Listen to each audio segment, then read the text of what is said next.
Eu observo as ondas furiosas do Pacífico, engolindo o navio de Liefde no ano de 1600. Um casco frágil de madeira desafiando o destino. William Adams, um navegador inglês de 35 anos, barba rala e olhos determinados. Grita ordens para sua tripulação exausta. Dos 110 homens que partiram da Holanda em busca de riquezas orientais, apenas 24 emergem das águas escuras, tossindo sal e desespero. Adams, casado e pai na distante Inglaterra, sonhava com fortunas, mas o mar lhe entrega apenas sobrevivência nua. Eu vejo seu corpo ferido sendo arrastado para a praia de Kyushu, no sul do Japão feudal, uma terra isolada onde estrangeiros são sombras proibidas, executados como ameaças ao shogunato Tokugawa. O Japão de então é um arquipélago fechado, governado por senhores guerreiros que veem o mundo exterior como veneno. Adams e seus companheiros são capturados por pescadores locais, amarrados como animais e levados para interrogatórios brutais em vilarejos de bambu e espadas afiadas. Eu observo o terror em seus olhos quando samurais, com armaduras reluzentes e katanas desembainhadas, circundam o grupo. Quem são vocês, espiões dos portugueses cristãos? Trovejam um senhor local, sua voz ecoando como um trovão. Adams, com um corpo marcado por cicatrizes do naufrágio, responde em holandês misturado com gestos. Somos mercadores, não inimigos. Queremos comércio, não guerra. Mas no Japão isolacionista, palavras estrangeiras soam como mentiras. Eu vejo os prisioneiros sendo jogados em masmorras úmidas, onde a fome e o medo corroem a alma. Adams, no entanto, carrega um segredo valioso: seu conhecimento de navegação e construção naval, aprendido em estaleiros ingleses. Em vez de implorar pela morte rápida, ele oferece um pacto.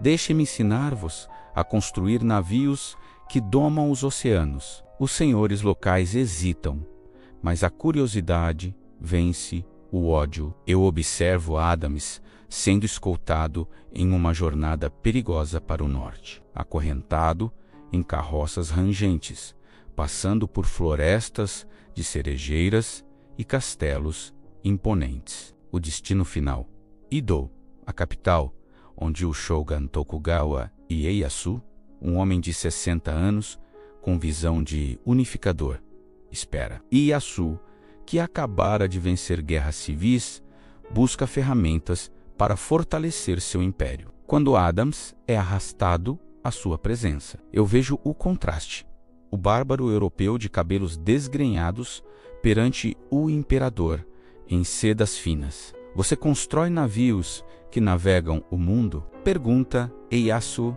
seus olhos penetrantes como lâminas. Adams, ajoelhado, responde com ousadia: sim, grande senhor. Posso ensinar ao seu povo segredos que os tornariam invencíveis nos mares. O shogun, intrigado, ordena uma prova. Construa um modelo. Eu observo noites insones em uma oficina improvisada. Adams esculpindo madeira com mãos trêmulas, enquanto espiões portugueses sussurram contra ele na corte. O modelo é lançado em um rio próximo e flutua perfeito, cortando as águas como um dragão. Ieyasu sorri pela primeira vez. Menos um estrangeiro salvou sua própria vida com engenho. Mas o preço é alto. Adams é poupado, mas vigiado como um tigre domesticado. Eu vejo sua mente dividida: lealdade à rainha Elizabeth na Inglaterra distante ou sobrevivência neste novo mundo? O primeiro ato de traição começa aqui, sutil como uma brisa, quando ele recusa cartas de resgate holandesas. Fique e sirva, ordena o shogun, concedendo-lhe o título de Anjin-sama, senhor piloto. Adams ganha terras em Emi, vassalos e uma casa modesta. Mas a prisão é agora invisível. Ele é uma ponte viva entre Ocidente e Oriente. E pontes podem quebrar. Se essa jornada te prendeu, curta e inscreva-se para mais. Eu observo o sol se pondo sobre as montanhas japonesas e Adams, sozinho, questionando seu destino. O que viria a seguir chocaria até os deuses. Imagine um navegador inglês naufragado nas costas de um Japão feudal e misterioso. Esse homem era William Adams. Com 36 anos, em vez de ser um prisioneiro, ele se tornou um conselheiro do poderoso shogun Ieyasu. Sua missão? Construir o primeiro navio de estilo ocidental do Japão, enquanto ensinava os artesãos japoneses a domar a madeira. Adams sentia o gosto do poder. Ele não era mais um náufrago. Era Anjin-sama, o mestre piloto. Mas a solidão o assombrava. Cartas da Inglaterra prometiam um retorno, mas o Japão já o prendia com raízes profundas. Ele era inglês de nascimento, mas estava se tornando japonês por escolha. O shogun o elevou, confiando-lhe segredos militares e táticas navais. Adams se tornou seu olho para o Ocidente, ganhando terras e respeito, mas também inimigos perigosos na corte. A lealdade de Adams seria testada de formas que ele jamais imaginou. O que você faria no lugar dele? Comente abaixo e não se esqueça de se inscrever para descobrir como o amor mudou tudo na vida deste samurai estrangeiro. Eu observo a corte de Edo fervilhando como um ninho de serpentes, onde William Adams, agora Miura Anjin, navega por alianças frágeis aos 42 anos como conselheiro-chefe naval do shogun Ieyasu. Ele traça rotas comerciais que enriquecem o império, mas desperta inveja mortal. Nobres tradicionais, fiéis ao isolacionismo sakoku, conspiram nas sombras dos salões de tatame. Esse bárbaro corrompe nossa essência com máquinas estrangeiras, murmuram, afiando kunais envenenadas. Eu vejo uma audiência tensa.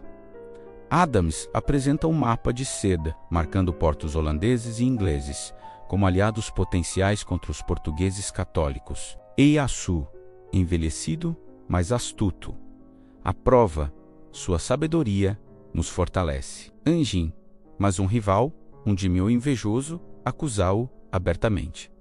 Ele planeja a invasão. Veja seus filhos mestiços, sementes de traição. Adams defende-se com calma forjada em mares revoltos. Eu construo pontes para o Japão, não muralhas para o Ocidente. A corte explode em debates, e eu observo o suor perlando sua testa, enquanto Ieyasu media, poupando-o por lealdade comprovada. O conflito se aprofunda quando mercadores holandeses ancoram em Hirado, oferecendo ouro e passagem para a Inglaterra. Volte, Adams.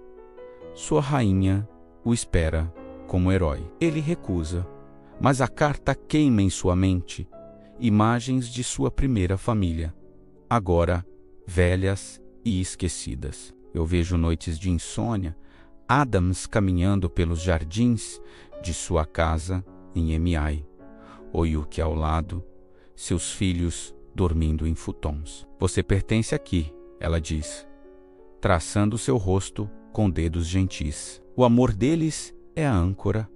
Nasceram mais 2 filhos, e Adams os educa em ambas as culturas menos contos de dragões ingleses, misturados a lendas de samurais. Mas o preço da ponte é alto.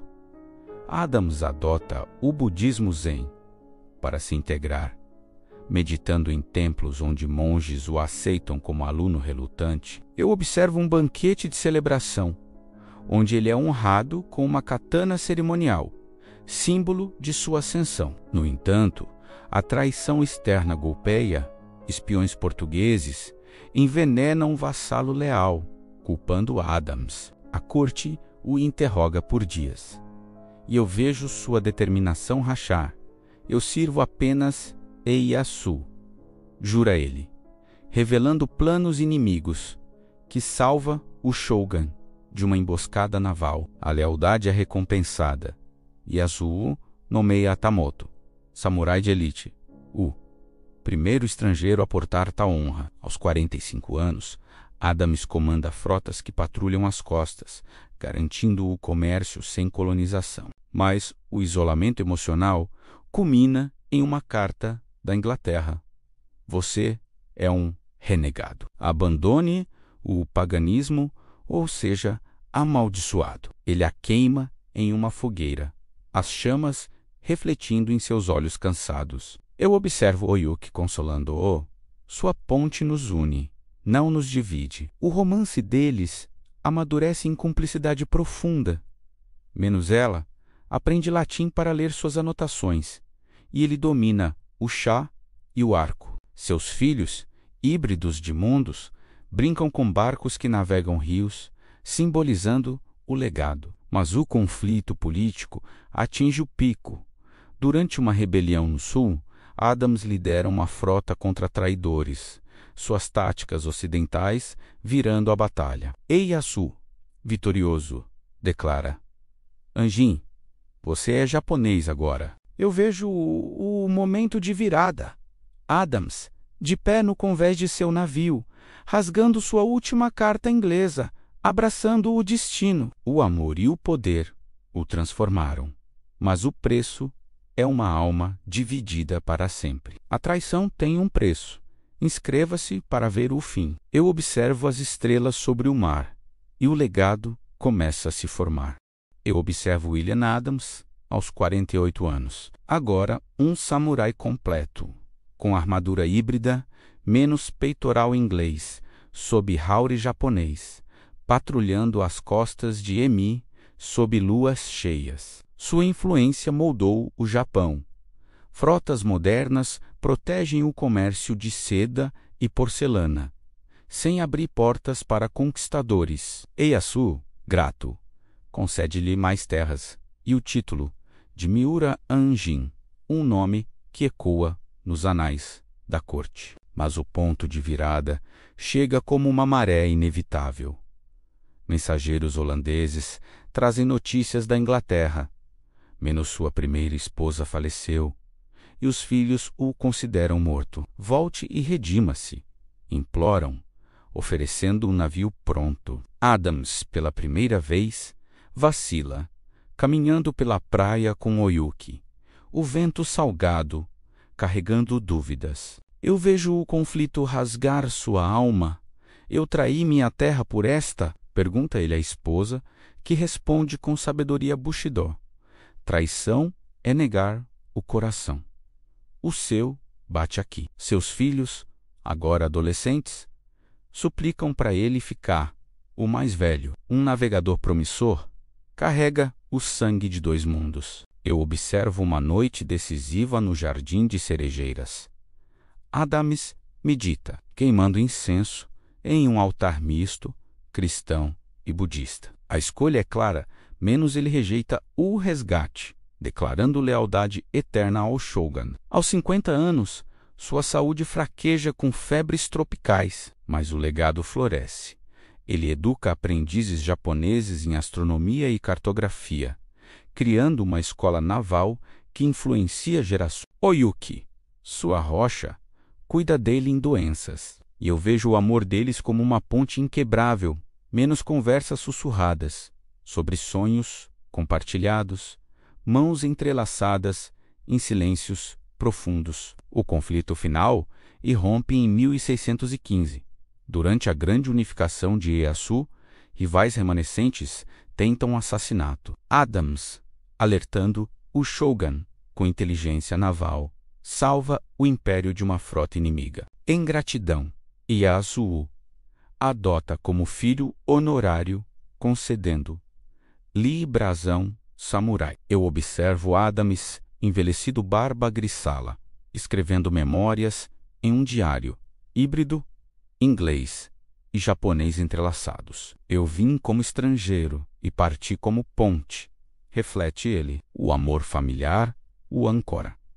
Netos brincam em sua casa, carregando a herança mestiça que ele protegeu. Mas o preço da transformação é visível. Menos cartas inglesas o chamam de traidor. E ele as ignora, focando no Japão que o adotou. Eu vejo o outono de 1620, folhas caindo como memórias, quando uma febre o derruba. O Yuki vela seu leito, sussurrando promessas de reencontro. Adams morre pacificamente, aos 55 anos, sem arrependimentos, enterrado em Emi como herói japonês, sua tumba marcada com uma âncora e uma katana. Eu observo o funeral.